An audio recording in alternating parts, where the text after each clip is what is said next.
बिस्मिल्लाहिर्रहमानिर्रहीम, अस्सलाम वालेकुम। आप देख रहे हैं स्पोर्ट्स फ्लिक्स, मैं हूं हमजा शफीक। तो जनाब, पाकिस्तान क्रिकेट के हवाले से अगर बात कर ली जाए तो 4 ग्रुप्स की सूरत में पाकिस्तान क्रिकेट टीम के 20 खिलाड़ी जो हैं वो इस वक्त दुबई में पहुंच चुके हैं। 4 ग्रुप्स में ये पहुंचे। आज का दिन जो है वो ट्रेनिंग सेशन का दिन है, जहां पर आगे आने वाली ट्राई नेशन सीरीज़ के अकॉर्डिंग ट्रेनिंग करनी है। कैंप लगाया गया है, प्री सीजन कैंप है, और इसी कैंप में ही हमने तैयारी करनी है एशिया कप को लेकर, क्योंकि यही वो यूएई का ग्राउंड होगा, यही वो मैदान होगा जहाँ पे पाक भारत टाकरा होना है। तो इन कंडीशंस को समझने के लिए एज यूजुअल पाकिस्तान जो है वो पहले भी हमने देखा बड़े टूर्नामेंट से पहले उस जगह पर जाती है, उस जगह को अडेप्ट करने की एक प्लेयर जो है वो पूरी कोशिश करते हैं। तो अभी भी माइक हैसन की सरबराही में ये टीम जो है वहाँ पर पहुँच गई और आज पहला ट्रेनिंग सेशन होगा।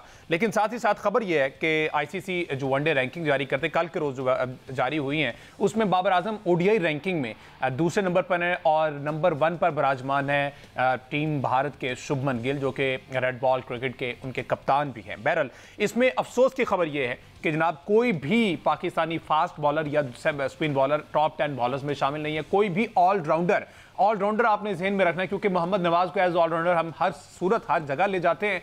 शादाब खान को बगैर खेले बगैर खिलाए उनको कैटेगरी बी में रखते हैं, सेंट्रल कॉन्ट्रैक्ट देते हैं, पूरा साल विदाउट परफॉर्मेंस शादाब को सपोर्ट करते हैं। इसके बावजूद ये वो चेहरे हैं जो क्वालिफाई करने में नाकाम दिखाई दें। ऑल्दो ये नंबर्स का हेर फेर है, इसमें कोई ऐसा कोई बात नहीं है, लेकिन फिर भी अगर दुनिया को दिखाना है तो आपको नंबर 1 आना है, आपको टॉप 10 में रहना है, आपको टॉप 5 में रहना है। ये वो तमाम प्लेयर्स हैं जिनको मेहनत करके इसमें बाबर आजम एक अरसा दराज 4 साल नंबर 1 बैटर ओडीआई, टी20 और रेड बॉल क्रिकेट के रहे। ये एक बाबर आजम के कैप में रिकॉर्ड है डेफिनेटली, जिसका जहां पर क्रेडिट है वो देना चाहिए।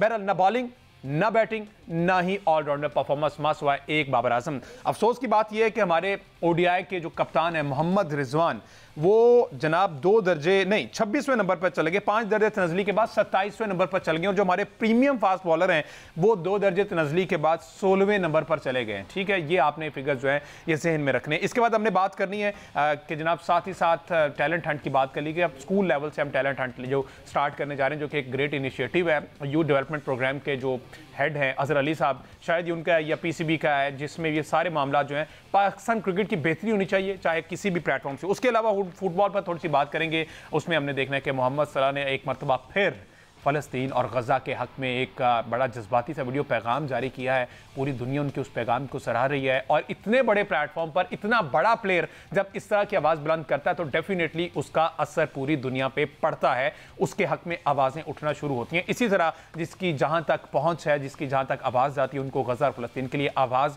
उठानी चाहिए। उस्मान ख्वाजा जो है ऑस्ट्रेलिया, उन्होंने पाबंदियों के बावजूद बहुत सी उनको पाबंदियों का सामना करना पड़ा, उनके खिलाफ बातें हुई, लेकिन उन्होंने फिर भी गज़ा और फ़लस्तीन के हक़ में आवाज़ जो है वो बुलंद करते रहे, चाहे किसी भी सूरत में करते रहे, लेकिन करते रहे। बैट पे साइन हो, शूज़ पे उसका हो, सारी चीज़ें ये सारी। इसके साथ साथ हमने बात करनी कि रिजवान एक तरफ तो तनज़ली के बाद 27वें नंबर पर चलेंगे, दूसरे नंबर सीपीएल में टी20 फॉर्मेट पर उन्होंने फ्रेंचाइज को ज्वाइन कर लिया। इस सारी सूरत हाल पर हमने बात करनी। माशाअल्लाह मौजूद हैं senior sports analyst Ahmed Saeed साहब। अस्सलाम वालेकुम अहमद सईद साहब। सलमान भट्ट साहब हमारे साथ होते हैं यहाँ पे, उन्होंने वो कहते हैं कि ये नंबर्स का हेर फेर है, बिगेस्ट स्कैम इन क्रिकेट। ये जो रैंकिंग जारी होती है कि जो टीम खेली ही नहीं है वो तो डेफिनेटली आएगी नहीं, ठीक है, जिसको मैचेस ही कम मिले वो आएगी नहीं। लेकिन पाकिस्तान के केस में ये सिनेरियो ये है कि पाकिस्तान खुद सिर्फ एक फॉर्मेट खेलना चाहता है, और अनफॉर्चुनेटली उस फॉर्मेट में भी पाकिस्तानी ना बैटर ना बॉलर ना ऑलराउंडर कहीं पे भी दिखाई नहीं देते। जब तक आपका फोकस रेड बॉल नहीं होगा तब तक आप शॉर्टर फॉर्मेट में भी अच्छा नहीं कर सकते। तो बाबर आजम दूसरे नंबर पर है, शुभमन गिल ओडीआई में पहले नंबर पर हैं, लेकिन जो हमारे कप्तान जी हैं वो 27वें नंबर पर चले। देखिए, ये जो रैंकिंग्स होती हैं और ये इस किस्म की ये जो अवार्ड सेरेमनीज होती हैं या जो इस किस्म की चीज़ें स्पोर्ट्स के अंदर आमतौर पर प्रैक्टिस की जाती हैं, उनकी एक बहुत बड़ी रीज़न ज़ाहिर है ये होती है कि उन्होंने फैंस को अपने साथ इंगेज रखना होता है। हर ग्रुप लेवल के जो शायकीन होते हैं, ज़ाहिर उनकी दिलचस्पियों का जो मरकज़ और महवर होता है वो ज़रा अलग किस्म का होता है। बच्चे ज़रा अलग किस्म की चीज़ों में दिलचस्पी रखते हैं, बड़े अलग किस्म की चीज़ों में दिलचस्पी रखते हैं। तो ये जो रेटिंग्स होती हैं, ये रैंकिंग्स होती हैं, इनमें ज़ाहिर है कि एक सर्टेन एज लेवल तक बहुत ज़्यादा इंटरेस्ट होता है लोगों का, जिसकी वजह से लोग इन चीज़ों को देखना पसंद करते हैं, इनको सुनना पसंद करते हैं। और आईसीसी की रैंकिंग्स हों या फीफा की रैंकिंग्स हों या किसी और गेम के हवाले से कोई रैंकिंग्स हो, तो ये हर खेल का मामूल है। रैंकिंग्स बहरहाल ये तो यकीनन बताती हैं कि आपके प्लेयर्स की क्लास क्या है, आपके प्लेयर्स किस कैटेगरी के अंदर फॉल करते हैं। यकीनन इसमें नंबर्स का हेर फेर या रेटिंग पॉइंट्स का जो सिस्टम है, जिस तरह से रेटिंग पॉइंट दिए जाते हैं, उसमें कहीं ना कहीं कुछ भाव तो यकीन होते होंगे। लेकिन बहरहाल जो प्लेयर परफॉर्म करता है उसको आप ज़्यादा देर तक रेटिंग से बाहर रख भी नहीं सकते ना। तो पाकिस्तानी क्रिकेट टीम का डायलेमा इस वक्त ये है कि पाकिस्तान क्रिकेट टीम जो बतौर टीम यूजुअली इन रैंकिंग्स के टॉप 5 में हुआ करती थी, और टॉप 5 में होने की वजह से कुछ प्लेयर्स ऐसे होते थे जो इन रैंकिंग में आमतौर पर हमें टॉप 10 में नज़र आते थे, चाहे वो बैटर हों या बॉलर हों या ऑलराउंडर हों। तो लेकिन अब जो पाकिस्तान क्रिकेट टीम का डाउनफॉल हुआ है, जिसके नतीजे में हमें ये समझ में आता है कि तीनों अगर हम फॉर्मेट देखें तो टॉप 20 के अंदर हमें कोई ऑलराउंडर, एक भी ऑलराउंडर पाकिस्तान का टेस्ट, ओडीआई, T20 एक भी ऑलराउंडर हमें पाकिस्तान का नजर नहीं आता है। शादाब खान T20 रैंकिंग में 20वें नंबर पर है। पाकिस्तान के ऑलराउंडर की इस वक्त ये हालत है, और ऑलराउंडर्स की एक पूरी खेप है जो हमने तैयार की है, और ये वही ऑलराउंडर्स हैं जिनको प्रेफर करके माइक हसन जो है वो अपनी टीम बनाना पसंद करते हैं। तो हमारे ऑलराउंडर्स की जो क्वालिटी है वो आपके सामने आ गई। अब आ जाए बॉलर्स की जानिब। बॉलर में आप देखते थे कि जब ये हमारे बॉलर्स नए नए आए थे, शाहीन आफरीदी हैं, नसीम शाह हैं, हारिस रऊफ हैं जी, हमें उस वक्त कहीं ना कहीं रैंकिंग में नज़र आते थे। लेकिन जो जो इनकी क्रिकेट आगे बढ़ती गई, जो जो ये खेलते गए, बजाय इसके कि इन रैंकिंग्स को ये बरकरार रखने में कामयाब हों, इनमें बेहतरी लाएं, इनकी रैंकिंग्स के अंदर भी तनज़्ज़ुली आई, इनकी परफॉर्मेंस के अंदर भी तनज़्ज़ुली आई, और साथ ज़ाहिर है कि इनके रेटिंग पॉइंट्स भी गिरना शुरू हो गए। बैटर्स की तरफ अगर आप आएँ तो बैटर्स में बाबर आजम एक ऐसा मुस्तकिल नाम है पाकिस्तान क्रिकेट में कि जो हमें न सिर्फ रैंकिंग में नज़र आते हैं बल्कि वो ओडीआई रैंकिंग्स को टॉप करते हैं कंसेक्यूटिव 3 साल तक। आप छोड़ देंगे रेटिंग पॉइंट्स का क्या क्राइटेरिया है, बाबर आजम ने बहरहाल दुनिया क्रिकेट में जितने ही बड़े बड़े नाम थे रोज़ा क्रिकेट में, उनसे कम्पीट किया और उन्होंने अपने आप को इस एजाज़ का हकदार बनाया 3 साल तक। अनफॉर्चुनेटली अब ऐसा हो रहा है कि बाबर आजम की जो गेम है उसको चूंकि तब्दील करवाने की कोशिश की जा रही है, तो बाबर आजम उन रैंकिंग में जो T20 के रैंकिंग्स हैं उनमें तो आने से रहे, बाबर आजम की अपनी जो एक्चुअल गेम है वो भी ख़राब हो रही है। और जो बाबर आजम जो टेस्ट में भी टॉप 3 में नज़र आते थे हमें, ओडीआई में नंबर 1 पर नज़र आते हैं हमें, अब वो भी नंबर 2 पर आ चुके हैं ओडीआई में, और टेस्ट में वो हमें कहीं भी नज़र नहीं आते हैं। ओडीआई में उनका नंबर 2 पर आने की वजह बहरहाल ये है कि वो ओडीआई खेलते भी तवील अरसे के बाद हैं। तो पाकिस्तान क्रिकेट टीम की दिलचस्पियाँ हों, पाकिस्तान क्रिकेट टीम का स्टैंडर्ड हो, वो सारा इस रैंकिंग के अंदर आपको नज़र आ रहा है। बिल्कुल ठीक है। और अब आप इस रैंकिंग के बाद या इस रैंकिंग से पहले या टीम में सिलेक्शन ना होने पर रिजवान जो है वो क्लब क्रिकेट एक तस्वीर सामने आई जहाँ पर क्लब क्रिकेट कर रहे हैं, लोकल एक ग्राउंड में है, लेकिन ये भी आपने ज़हन में रखना है कि उन्होंने last time first class cricket कब खेली थी? कब खेली थी वैसे last time first class? Mohammad Rizwan तो फर्स्ट क्लास क्रिकेट खेले काफी अरसा हो गया है, क्योंकि क्लब क्रिकेट खेलेंगे, सिंपैथी गेन करेंगे, लेकिन जहां पर परफॉर्म करना है, जो जरूरत है वहां पर नहीं जाएंगे। देखें बात यह है कि आप अभी जो पीसीबी ने सेंट्रल कॉन्ट्रैक्ट का ऐलान किया है, उस सेंट्रल कॉन्ट्रैक्ट में पीसीबी ने एक कैटेगरी इसलिए ख़त्म की है कि उनके ख्याल में कोई ऐसा प्लेयर नहीं है जो टॉप क्लास प्लेयर हो, पाकिस्तान में मौजूद हो, उसको हम एक कैटेगरी में रखें। तो पाकिस्तान के क्या जो अपना क्रिकेट बोर्ड है उसने ही जब ये ऐलान कर दिया कि हमारे पास कोई टॉप क्लास प्लेयर नहीं है, तो आईसीसी आपको अपनी रैंकिंग में क्यों रखेगा। मोहम्मद रिजवान की जहाँ तक बात आप कर रहे हैं, तो यकीनन मोहम्मद रिजवान के अलावा और भी बहुत सारे ऐसे प्लेयर हैं जो हमें कैरेबियन प्रीमियर लीग खेलते हुए नजर आते हैं। इन प्लेयर्स की दिलचस्पियां देख के, इन प्लेयर्स की तरजीहात देख के आपको कहीं भी नहीं लगता कि इनको पाकिस्तान क्रिकेट टीम के इस डाउनफॉल का कोई दुख है। आपको कहीं भी ऐसा नहीं लगता कि इन प्लेयर्स को इस बात की कोई टेंशन या कोई फिक्र है कि पाकिस्तान क्रिकेट की क्या सूरत हाल है, आलमी जो दर्जाबंदी है, रैंकिंग्स हैं, जो पाकिस्तान क्रिकेट टीम का हाल हो रहा है पूरी दुनिया के अंदर, इनको इस बात की कोई फिक्र नहीं है। इनको बस इनको ये फिक्र है कि ये कैरेबियन प्रीमियर लीग में खेलते रहें, ये 100 लीग में खेलते रहें, या वाइटलिटी ब्लास्ट में खेलते रहें। तो हमारी पीसीबी से ये गुजारिश है कि एक और शिक जो है वो ऐड करें सेंट्रल कॉन्ट्रैक्ट के अंदर, और उसमें ये लिखें कि ये प्लेयर पाकिस्तान का नाम इस्तेमाल ना करें। क्योंकि आमतौर पर जब ये बात की जाती है तो फिर पीसीबी की तरफ से ये बात आती है कि पीसीबी अपने रेवेन्यूज खुद जनरेट कमाता है, टैक्सेस का कोई पैसा इसमें इन्वॉल्व नहीं होता, लेकिन बहरहाल ये प्लेयर जो शर्ट पहनते हैं उसके ऊपर पाकिस्तान का नाम लिखा हुआ है। तो इन प्लेयर्स की तरजीहात के अंदर, इनकी प्रायोरिटीज के अंदर पाकिस्तान नंबर 1 होना चाहिए। बिल्कुल ठीक है, बिल्कुल ठीक है। एक ब्रेक लेना जी, मुझे ब्रेक के साथ है तो तरजीहात क्या है उस हवाले से हमने जरा बात करें, क्योंकि स्कूल लेवल पर टैलेंट हंट प्रोग्राम का आगाज कर दिया गया, which is a great initiative by PCB. कितना फायदा इसका हो सकता है, इस पर बात करते हैं एक ब्रेक के बाद। स्टे विद अस।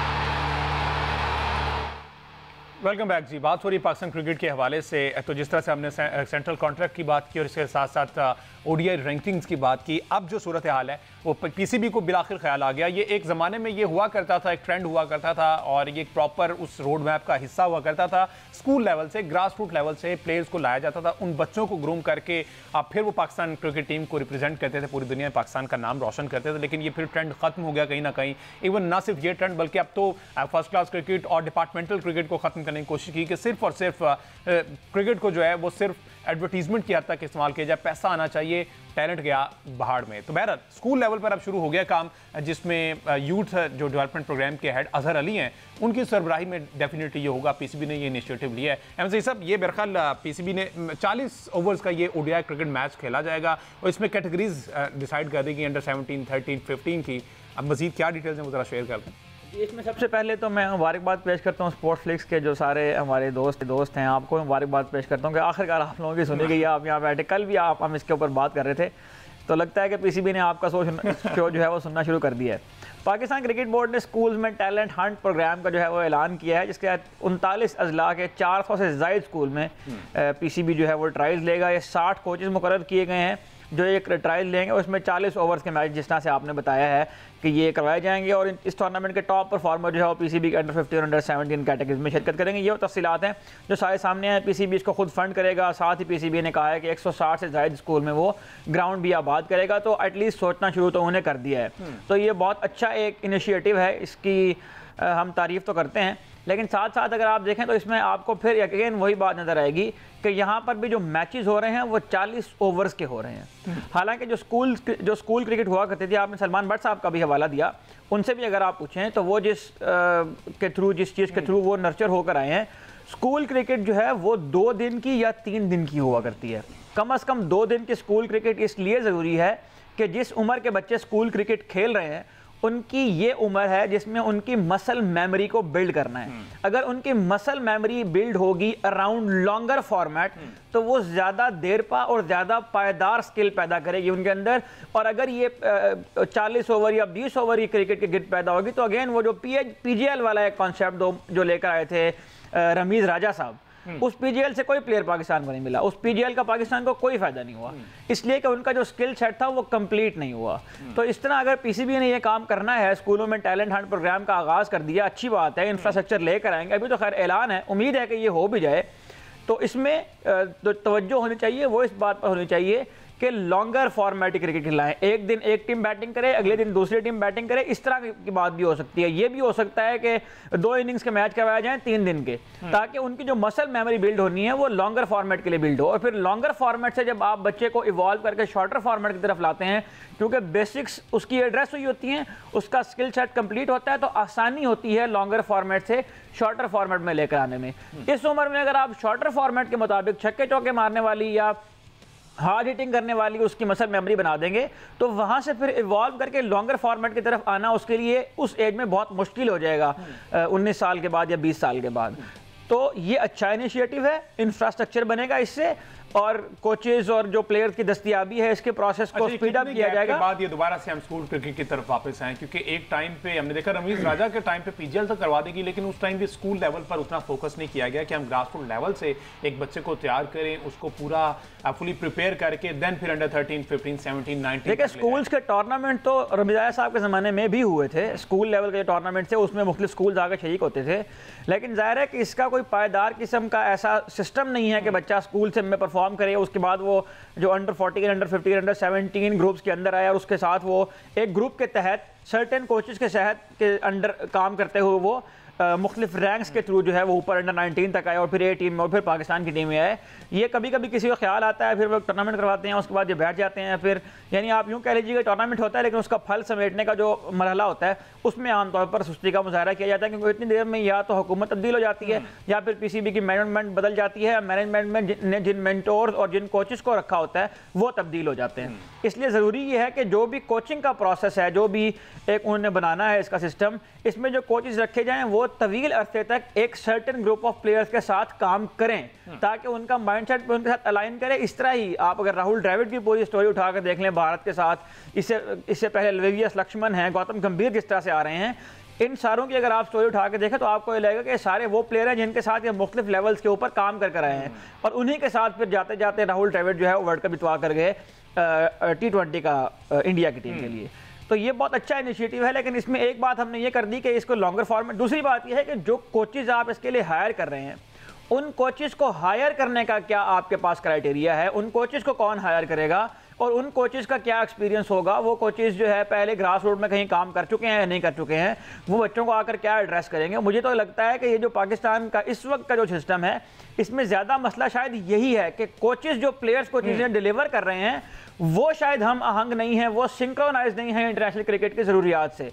तो इसके ऊपर भी बहुत ज़्यादा गौर व खौज करने की, और ये जाहिर है ये सारे काम वही करेंगे जो इन कामों के स्पेशलिस्ट होंगे। तो अच्छा, ये जो सारा कुछ आपकी जावेद साहब की सुपरविजन में हो रहा है, क्योंकि नेशनल हाई परफॉर्मेंस सेंटर के तो वो ही हैं, उसी के यही एक नीचे पूरा वो चलता है।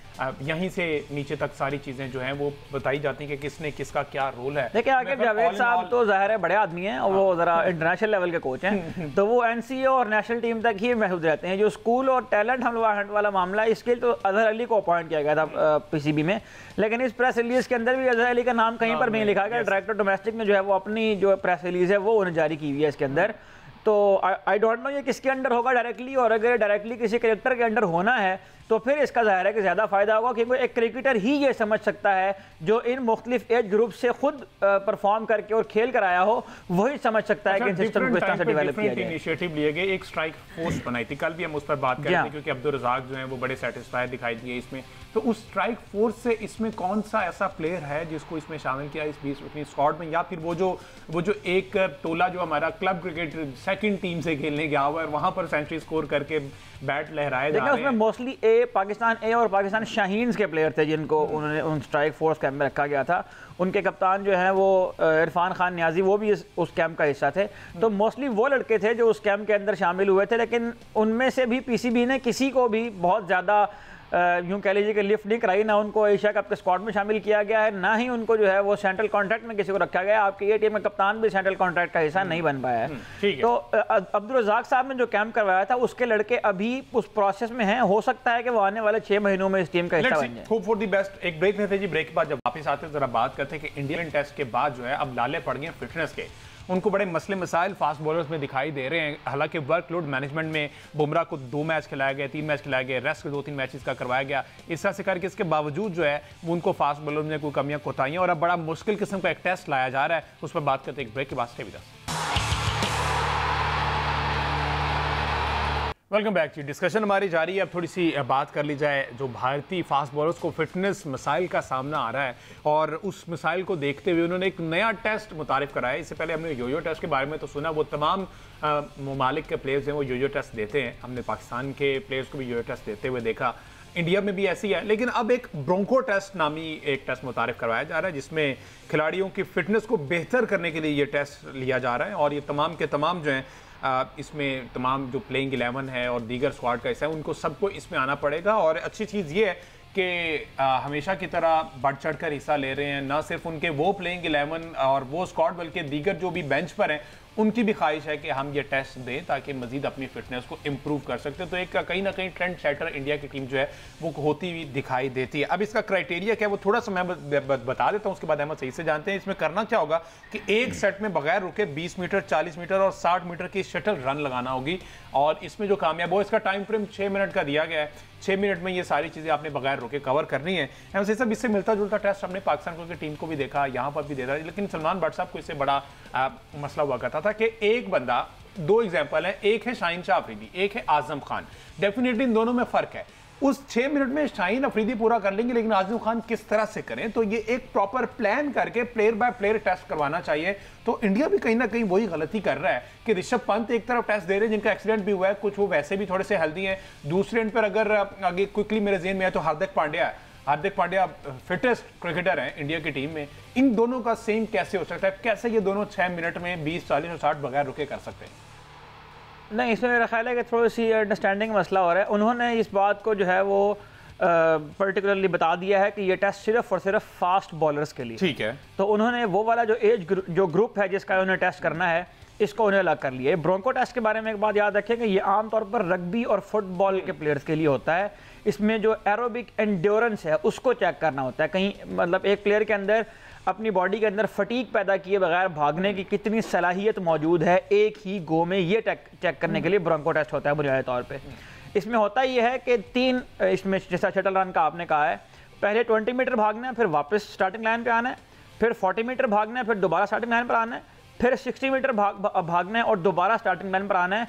ये पूरा सेट जो है वो बगैर रुके कंप्लीट करना है और उसके लिए 5 मिनट का वक्त जो है वो होता है। 5 मिनट के बाद कैलकुलेट होता है डिस्टेंस कि इस प्लेयर ने इस गो में इतना डिस्टेंस जो है वो कवर किया है। तो इसमें एक तो ये चेक करना होता है कि प्लेयर के अंदर एंड्योरेंस कितनी है, वो कितनी जो अपनी जो उसकी कैपेसिटी है उसको बर्दाश्त करने की, कितनी देर तक बगैर रुके वो भाग सकता है और उसकी बॉडी के ऊपर क्या असरात मुरतब होते हैं। आपने जिस चीज़ का हवाला दिया इसमें देखें इंपॉर्टेंट बात यह है कि अगर आपने player by player body types के अकॉर्डिंग उनके पीक परफॉर्मेंस पैरामीटर्स बनाकर रखे हों ऑलरेडी, तो फिर आपको ये अंदाजा होता है कि कौन से प्लेयर से किस वक्त टेस्ट लिया जाना है। ऐसा नहीं है कि आप हर प्लेयर को सेम कंडीशंस के अंदर टेस्ट दिलवा दें, ये बात बिल्कुल दुरुस्त है। लेकिन इंडियन क्रिकेट बोर्ड ने जो है अपनी जिस जरूरत को महसूस किया है वो ये है कि उनका जो फास्ट बॉलिंग का स्क्वाड है, जो बहुत ज्यादा, यानी मोहम्मद सिराज ने 25 दिन वहां पर क्रिकेट खेली, वो 2 महीने का पूरा एक यूं कह लीजिएगा टूर था, इसमें वो मुस्तकिल क्रिकेट खेलते रहे। तो ये सारे वो फास्ट बॉलर्स, अब बुमराह को जो 3 टेस्ट मैच उन्होंने खिलाए और 2 में रेस्ट कराया, तो इसका मतलब यह है कि बुमराह का पूरा बना बनाया चार्ट उनके सामने पहले से मौजूद है कि इसका इतना थ्रेशोल्ड है, इससे इतना ही काम लेना है। मोहम्मद सिराज का भी इतना थ्रेशोल्ड है, उससे भी इतना ही काम लेना है। तो जब ये वाली वर्किंग मुकम्मल हो चुकी है तो उसके बाद जाहिर है कि उन्होंने टारगेट करके प्लेयर्स का एक सेट निकाला है जो फास्ट बॉलर्स पर मुश्तमिल है और उनको जो है वो इस टेस्ट से गुजारा जाएगा ताकि उनकी एंड्योरेंस चेक हो। और ये इस बात की भी को भी जाहिर करती है कि इंडियन बोर्ड बहुत ज़्यादा दिलचस्पी रखता है टेस्ट क्रिकेट के हवाले से और लॉन्गर फॉर्मेट में अपने प्लेयर्स को चेक करने के हवाले से, उनकी जो लॉन्जेविटी है उसको बरकरार रखने के हवाले से। तो जहां पर टेस्ट क्रिकेट तरजीह होगी वो इस तरह के जो टेस्ट हैं वो इसलिए करते हैं कि जो प्लेयर्स का जिस पैरामिड की हम बात कर रहे हैं उससे ये भी डिसाइड हो जाए कि वर्कलोड मैनेजमेंट वाइट बॉल के हिसाब से और रेड बॉल के हिसाब से वो किस तरह से की जाए। तो होमवर्क अगर मुकम्मल है तो फिर इस तरह का टेस्ट मेरा ख्याल लेना फायदेमंद साबित होगा। बिल्कुल ठीक है। लेट्स सी पाकिस्तान किस तरह के टेस्ट जो है वो करवाता है और इसमें किस तरह से फिटनेस को फोकस किया जाता है, क्योंकि हमारे कोई भी ऐसे प्लेयर, अगेन फिर से सलमान भट्ट साहब की बातें याद आ रही। सलमान भी क्या करते हैं कि कोई भी एक प्लेयर ऐसा दिखा दे जो दिखने में लगता हो कि ये एथलीट है पाकिस्तान क्रिकेट टीम में, तो अनफॉर्चुनेटली हमारे पास इक्का दुक्का ऐसे बॉय हैं जो इस तरह से बड़े फिट लगते हैं। बहरहाल क्विकली अब जरा बात कर ली जाए मोहम्मद सलाह पर। फुटबॉल की दुनिया में मोहम्मद सलाह का नाम आजकल अहमद सईद साहब बड़ी ज़्यादा खबरों में है। एक तो फ़लस्तीन वाले मैटर को उनको अवार्ड भी मिल गया, अवार्ड तो दे दिया गया, लेकिन जो उनसे सवाल उन्होंने किया था उसका जवाब अभी भी उसके मुतलाशी है, जवाब नहीं दिया गया। ये क्या मामला, ज़रा क्विकली हमारे व्यूअर्स के लिए शेयर करते हैं। ये मोहम्मद सलाह जो है इनका ताल्लुक मिस्र से है और ये इंग्लिश प्रीमियर लीग के मशहूर क्लब लिवरपूल की जानिब से खेलते हैं जो इंग्लैंड के डिफेंडिंग चैंपियन भी हैं। मोहम्मद सलाह ने कल ही जो है professional football association player of the year का अवार्ड भी उन्हें हासिल किया है, जो गुज़श्ता बरस उन्हें 29 गोल्स उन्हें स्कोर किए थे। और मोहम्मद सलाह पहले प्लेयर बन गए हैं जिन्होंने PFA player of the year के साथ साथ गोल्डन बूट भी हासिल की है और प्ले मेकर का अवार्ड भी उन्हें हासिल किया है और उन 5 प्लेयर्स की लिस्ट में शामिल हो गए हैं जिन्होंने PFA player of the award 2 बार जीता है। और इसमें शामिल होने वाले ये वाहिद मुसलमान खिलाड़ी हैं। मोहम्मद सलाह वो प्लेयर हैं जिनकी वजह से 1990 के बाद इजिप्ट की टीम 2018 के फीफा वर्ल्ड कप में क्वालिफाई करने में कामयाब हुई थी। जिस इशू की जानिब आप बात कर रहे हैं उसमें यूएफए की जानिब से जो गवर्निंग अथॉरिटी है यूरोपियन फुटबॉल की, उनकी जानिब से एक पोस्ट शेयर की गई जिसमें यह बताया गया कि एक फ़लस्तीनी फुटबॉलर जो है उनकी डेथ हो गई है। तो उसमें मोहम्मद सलाह ने उस कैप्शन लगा के रीट्वीट किया उसको कि आप इसकी वजह ही बताएं और ये बताएं कि इस तरह के वाक़यात, इस तरह के सानियात क्यों हो रहे हैं। उसके बाद मोहम्मद सलाह ने जब ये अवार्ड वसूल किया तो उसके बाद उन्होंने एक वीडियो पैगाम भी जारी किया, इसमें उन्हें फ़लस्तीन और गज़ा के हवाले से दोबारा अपनी उस कंसर्न को शो किया और उन्होंने कहा कि तमाम जाने मुक़द्दस हैं, तमाम लोगों की ज़िंदगियाँ बराबर हैं और उनका जो है वो उसी तरह से ही उनका तकद्दुस जो है वो बहाल रखना चाहिए। तो जो भी अथॉरिटीज़ हैं उनको ये देखना चाहिए। उस ट्वीट के बाद यूएफए ने जो क्वालिफिकेशन राउंड आजकल चल रहा है चैम्पियंस लीग का, उसमें 2 बच्चों को ये बुलाया, फ़लस्तीनी जो बच्चे थे उनको, जो पनाहगज़ीन बच्चे थे यूरोप में, उनको बुलाया मैच देखने के लिए एक गुडविल जेस्चर के तौर पर। तो मोहम्मद सलाह की जानिब से जो आवाज़ बुलंद की गई है उसमें कहीं ना कहीं जाहिर है कि यूएफए ने उस कंसर्न को शो भी किया है। और यूएफए के जो लास्ट ईयर मैचेस होते हैं यूएफए चैम्पियंस लीग के, उसमें भी बहुत बड़े पैमाने पर तमाशाइयों ने प्रोटेस्ट किया था ऑल अक्रॉस यूरोप। आप सेल्टिक के फैंस की बात करें, आप नेदरलैंड में आयक्स के फैंस की बात करें, हर जगह पर जो है वो प्रोटेस्ट किए गए थे इसराइल के खिलाफ और गजा के हक में। तो ये बहुत अच्छा जेस्चर है कि जो प्लेयर्स हैं वो अपनी इन जिम्मेदारियों को भी अदा कर रहे हैं। लेकिन अगर क्रिकेट में इस तरह की बात की जाए तो फिर कहा जाता है कि सियासत को इन्वॉल्व किया जा रहा है, और आप जानते हैं कि क्रिकेट में किन लोगों की इजारादारी है। बिल्कुल ठीक है, और वो डेफिनेटली वो लोग चाहते नहीं है कि किसी भी तरीके से गजा या फ़लस्तीन के हक में आवाज़ बुलंद की जाए। और उस्मान ख्वाजा ने जब बुलंद की तो उनके खिलाफ भी एक कैंपेन चलाई गई, उनके खिलाफ बातें की गई कि क्रिकेट में ये सियासत को लेकर आ रहे हैं। बहरहाल हमें दुआ करनी चाहिए, अल्लाह ताला उनके हाल पर रहम फरमाए गजा के लोगों के लिए, और उनको जल्द अज जल्द इस सारी आफात से जो है वो छुटकारा मिले। मुझे दीजिए इजाज़त, अल्लाह हाफ़िज़।